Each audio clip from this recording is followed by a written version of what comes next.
ဒီမှာကြည့်လိုက်အဲ့ဒါကို SPO ADV နဲ့ခွဲကြည့်ရင်ဘယ်လိုဖြစ်မလဲတစ်ချက်ခွဲကြည့်ပါအဲ့တော့ဒီမှာ Thomas Alva Edison ကျွန်တော်တို့အကုန်လုံးအများဆုံးက Thomas ဆိုပြီးပြောတယ်ဒါပေမဲ့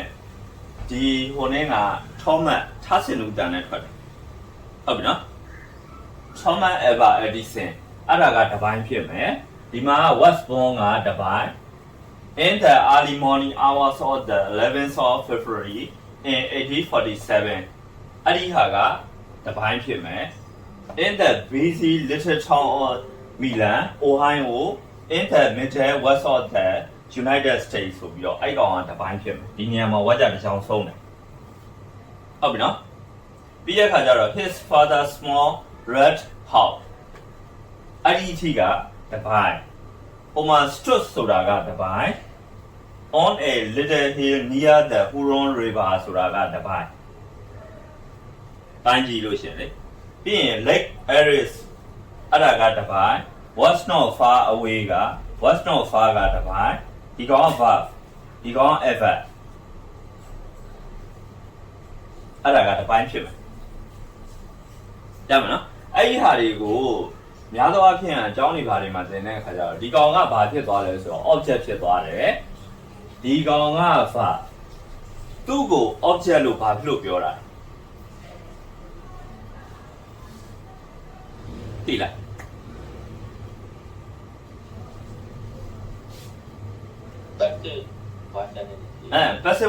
passive voice sentence ဆိုတာဘယ်ကောင်ကလာပြလဲဒီဘက်က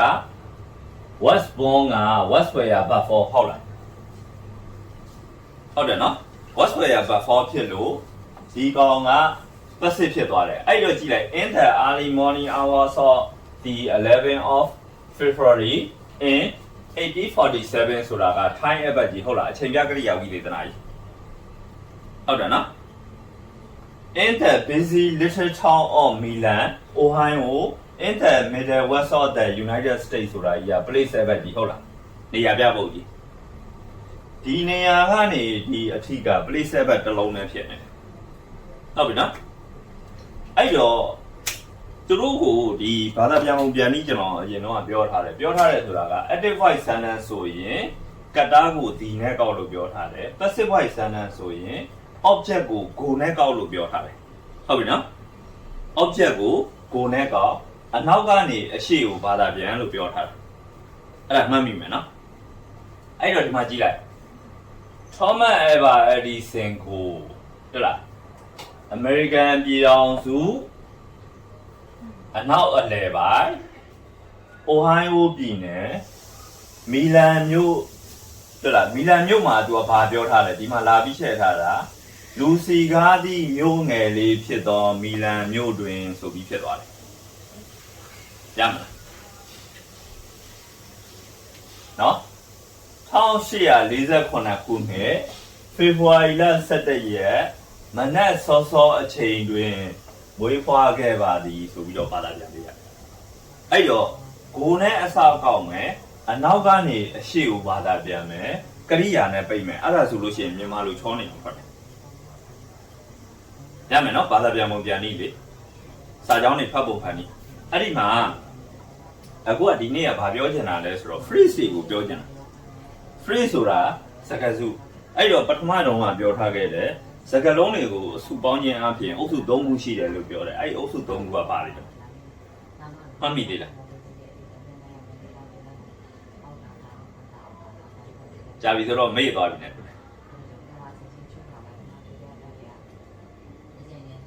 ဒီ constructed grammar အနေဘက်ကနေကြည့်လို့ရှိရင်စကားလုံးတွေစုပေါင်းခြင်းအပြင်၃ခုရှိတယ်နော်တကယ်တမ်းဟိုနေ့ကိုပြောလို့ရှိရင်တော့၅ခုရှိတာပေါ့နော်၅ခုရှိတယ်ဆိုတာကနှစ်ခုကဘာတွေပါလာလဲဆိုတော့ကျွန်တော်တို့ first phrase တွေနော် first phrase တွေမှာနှစ်ပိုင်းဖြစ်သွားတယ်တစ်ပိုင်းကသူကဘာလဲဆိုတော့ idiom ဘက်ကိုကူးသွားတာရှိတယ်နောက်တစ်ပိုင်းကတော့ phrasal verb ဘက်ကိုကူးသွားတာရှိတယ်အတွဲလိုက်ကရိယာတွေလေအဲ့ဒီဟာတွေကတော့ကိုယ်တိုင်ဆက်ပေါင်းဆက်ပြီးတော့ပြုပြင်စီရင်သုံးလို့မရဘဲနဲ့သူသတ်မှတ်ထားတဲ့နီလန်အတိုင်းသူသတ်မှတ်ထားတဲ့စီကံတွေအတိုင်းသွားသုံးပေးရတာဖြစ်တဲ့အတွက်တိဆောက်တရားထဲမှာသူတို့ကိုမထည့်ထားလို့ ဟုတ်ပြီနော်အခုဒီမှာကြည့်လိုက်အဲ့ Edison ကိုဘယ်သူကမွေးတာဟ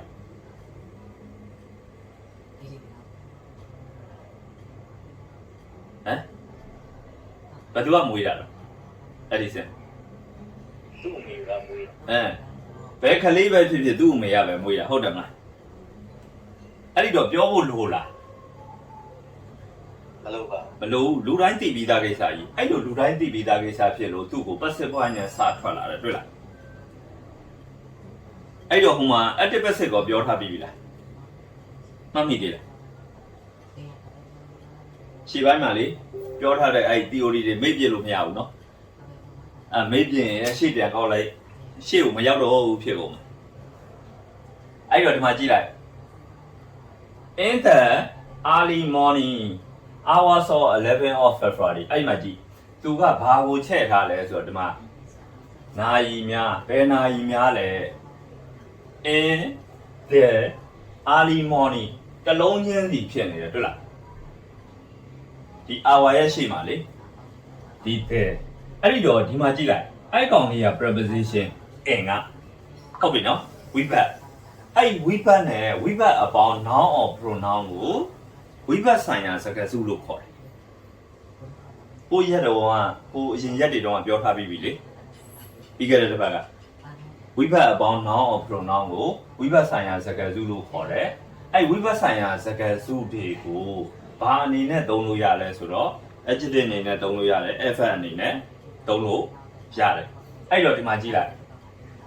နာရီများဘယ်နာရီလဲဆိုတော့ in the early morning နက်နက်စောစောနာရီများဆိုတော့အချိန်အဲ့နက်နက်စောစောနာရီကဘယ်ရက်နက်နက်စောစောလဲဆိုတော့ of the 11ဆိုတော့17ရက်နေ့ e ဆိုပြီးတော့သွားတယ်တွေ့လားဒီမှာတစ်လုံးချင်းစီတွေရှေ့ကနေလာချဲ့တယ်တွေ့လားအတွဲလိုက်ဖြစ်လို့အနောက်ကနေလာချဲ့တယ်ဒါကြီးက adjective phrase ကြီးဖြစ်သွားတော့ဟုတ်လားFM မဟုတ် adjective phrase ဖြစ်သွားပြီဟုတ်ပြီနော်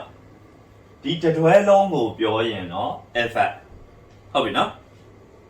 ဒီနေရာပဲပြောလို့ရှိရင် adjective ဖြစ်သွားတယ်ဒီ hour ဆိုတဲ့နာရီများကိုလာချဲ့တယ်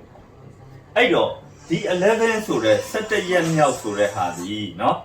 ဘယ်17ရက်မြောက်လဲဆိုတာကိုဒီမှာလာပြောတယ် of February ဆိုပြီးတော့ February လာဤ17ရက်တွေ့လား February က17ရက်အဲ့ဒီမှာဒီ February ဆိုတာကိုထပ်ပြီးတော့အထူးလာပြုတယ် in 1847ဘယ်ရက် February လဲ1848ခုနှစ်ရက် February ဆိုပြီးလာပြောတာတွေ့လားမြင်လားမြင်တယ်နော်အဲ့မှာတွေ့လားအနောက်ကနေပြီးတော့အတွဲလိုက်ဖြစ်ရင်နောက်ကချဲ့တယ်လုံးချင်းဖြစ်ရင်ရှေ့ရချဲ့အဲ့ဒါကိုရှေ့ချက်နောက်ချက်လို့ပြောတယ်ရှေ့ချက်နောက်ချက်တွေကိုဘယ်လိုခေါ်လဲဆိုတော့ pre-noun modifier နဲ့ post-noun modifier ဆိုပြီးခေါ်တယ်တကယ်တမ်းဒီ phrase တွေ clause တွေကိုသင်ပြီးတဲ့အခါကျရင် pre-noun form modifier တွေ post-noun form modifier တွေကိုပြန်သွားကြည့်ရတယ်အဲ့သွားကြည့်တဲ့အခါရှေ့ရချက်လို့ရတဲ့ကောင်က20ရှိတယ်အနောက်ကချက်လို့ရတဲ့ကောင်20ရှိတယ်အဲ့ဒီဟာဆိုလို့ရှိရင်တော့ဆိုတာရှိသမျှစာတွေအကုန်လုံးကိုကြာနာနာဖတ်ပြီးဘာသာပြန်လို့ရတယ်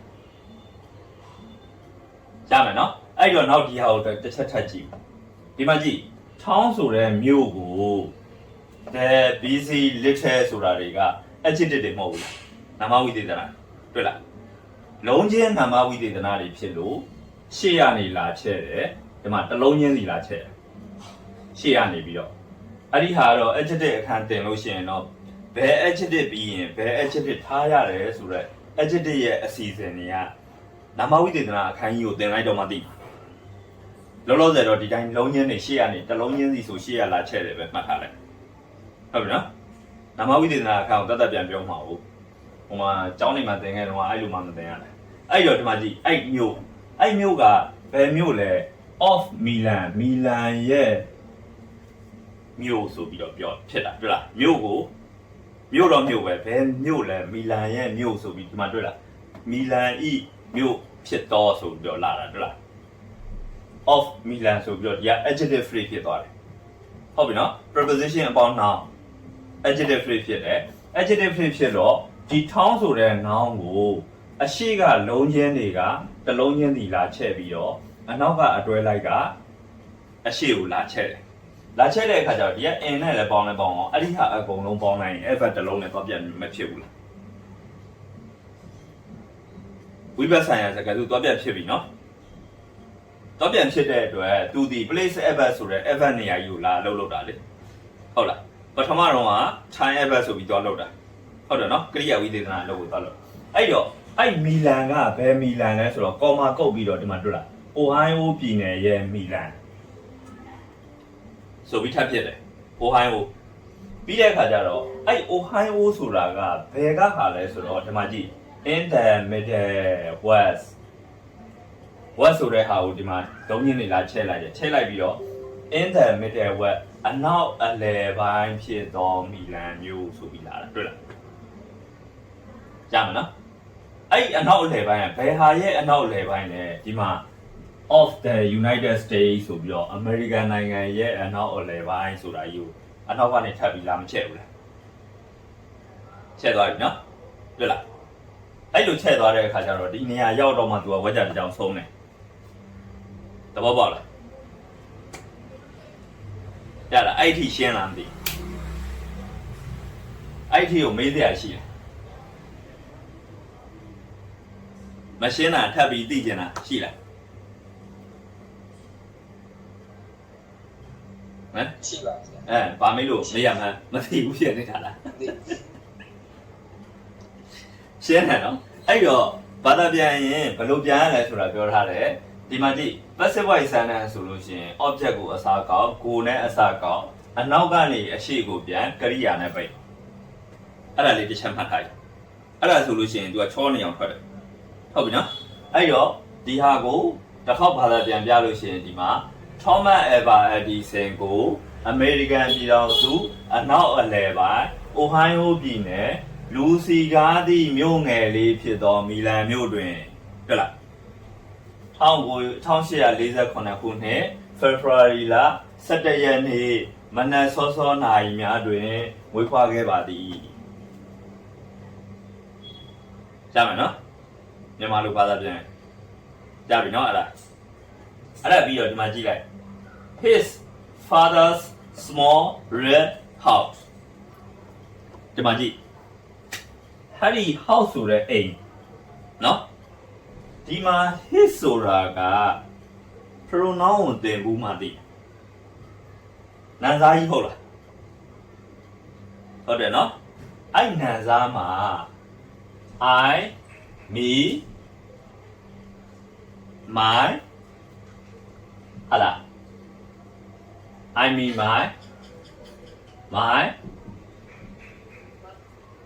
myself ဟာလား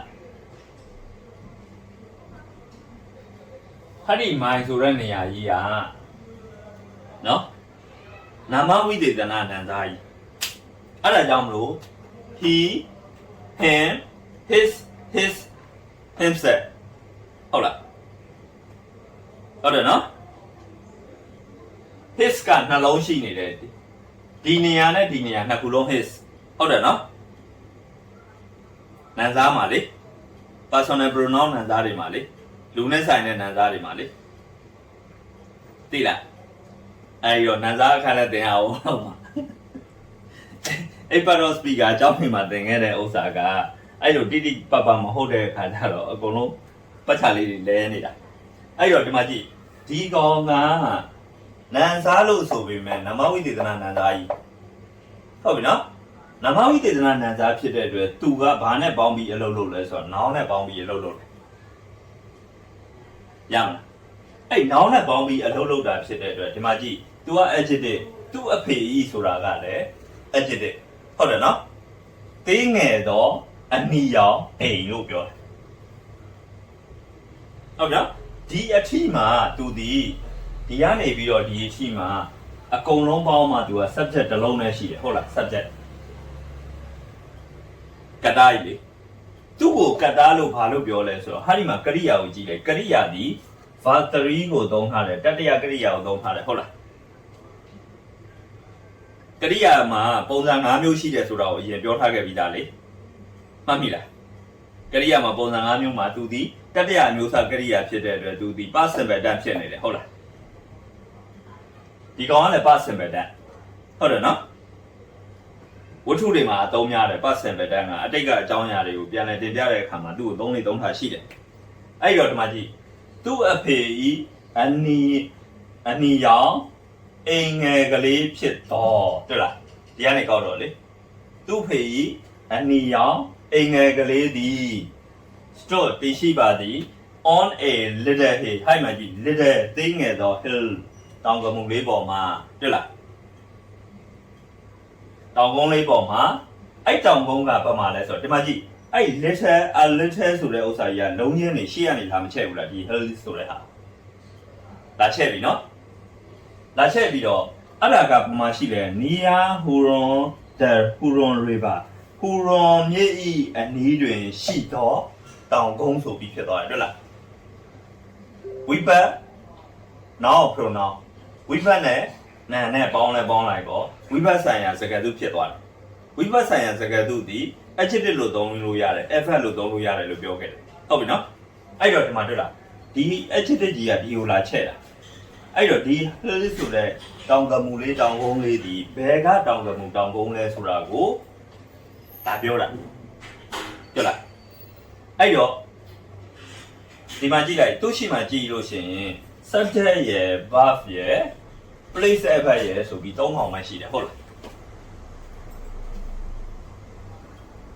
ဒီကနေ on ကနေပြီးတော့ဒီ Huron river ဆိုတဲ့အထီက